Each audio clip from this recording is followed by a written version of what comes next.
নমস্কার বন্ধুরা, আজকে আমি তোমাদের সুজি দিয়ে ছিদ্রযুক্ত চিতই পিঠা তৈরি করে দেখাবো।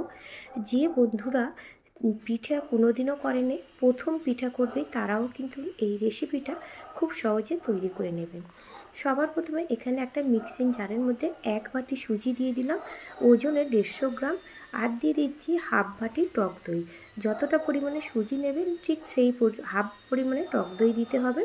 সামান্য পরিমাণে লবণ আর 3 চা চামচ চিনি দিয়ে এটাকে আমি খুব ভালো করে পেস্ট করে নিচ্ছি। পেস্ট করে নেওয়ার পরে এখানে আমি একদম ঘন করে পেস্ট করে নেওয়ার পরে বাটির মধ্যে এখানে আমি ব্যাটারটাকে ঢেলে দিলাম। তারপরে মিক্সি জারটাকে ধুয়ে অল্প পরিমাণে জল দিয়ে এটাকে একটু খুব ভালো করে নাড়াচাড়া করে নিতে হবে। যেহেতু এটা একটু ঘন হয়েছে তাই খুব বেশি জল দেবেন না, অল্প পরিমাণে জল দিয়ে এটাকে খুব ভালো করে ফেটিয়ে নিতে হবে।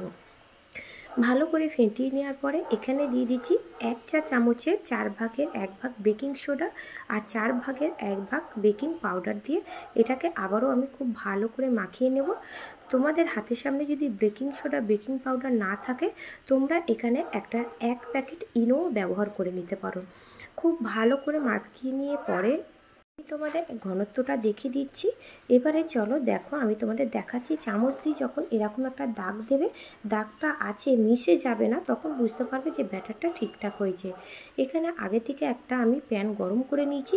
তেল ছাড়া এই পিঠাটা আমি তৈরি করে দেখাচ্ছি। দেখো, ছিদ্রযুক্ত চিতই পিঠা 2 থেকে 3 সেকেন্ড রাখার পরেই তোমরা দেখতে পাবে আস্তে আস্তে বাবুল সৃষ্টি হয়েছে।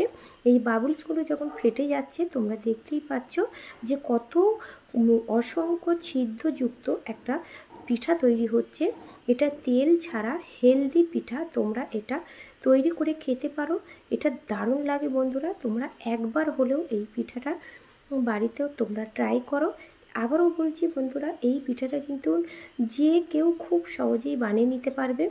দেখো, যখন দেখবে তোমরা এরকম ওপর থেকে এত অসংখ্য ছিদ্রযুক্ত তৈরি হয়েছে আর ওপরটা শুকনো হয়ে গেছে, তখন তোমরা এই পিঠাটাকে এইভাবে চারধার দিয়ে একটা স্প্যাচুলার সাহায্যে উল্টে নেব। এটাকে উল্টে আমি নেব না, এটাকে এইভাবেই আমি তুলে নিচ্ছি। দেখো কতটা সুন্দর তৈরি হয়ে গেছে। তোমরা কিন্তু দেখেই বুঝতে পারছো যে এটা কতটা লোভনীয় একটা পিঠা তৈরি হয়েছে। এখানে আমি একটা প্লেট নিয়ে নিয়েছি, এই প্লেটের মধ্যে এটাকে আমি রেখে দেবো। এবারে আমি তোমাদের পিঠার পিছন দিকটা দেখাচ্ছি। দেখো কতটা সুন্দর একটা কালার হয়েছে।